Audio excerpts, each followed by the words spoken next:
আমরা পুলিশ, সাংবাদিক, দুদক সবাইকে তো মানুষ ভয় পায়।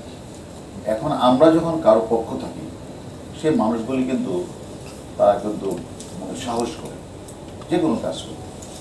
এখন আমার কথা হলো যে আপনারা যে প্রশ্নটা করেছেন, এই যে মানে সিস্টেম অ্যানালিস্ট প্রধান আসামি যে গ্রেফতার করলাম, সে 164 যা যা বলেছেন তা আমরা অনেক কিছু শুনেছেন।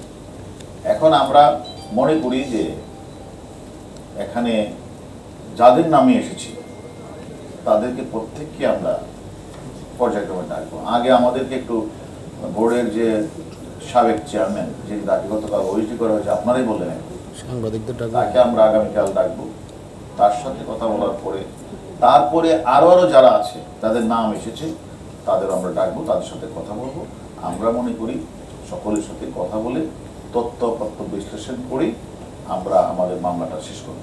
আমরা তদন্তটা করি, আমরা জিজ্ঞাসাবাদ করি, আমাদের উনি যে 164 করে সেটাও আমরা বিচার বিশ্লেষণ করি, সব কিছু মিলে পরে আমরা জানাবো। আমরা যদি কাউকে জিজ্ঞাসাবাদ করে দেন আনে, আর যদি আমাদের কাছে তথ্যপত্র থাকে, বিচার বিশ্লেষণে যদি মনে হয় এই ঘটনার সাথে কেউ জড়িত, তার বিরুদ্ধে অবশ্যই আইনগত ব্যবস্থা গ্রহণ করা।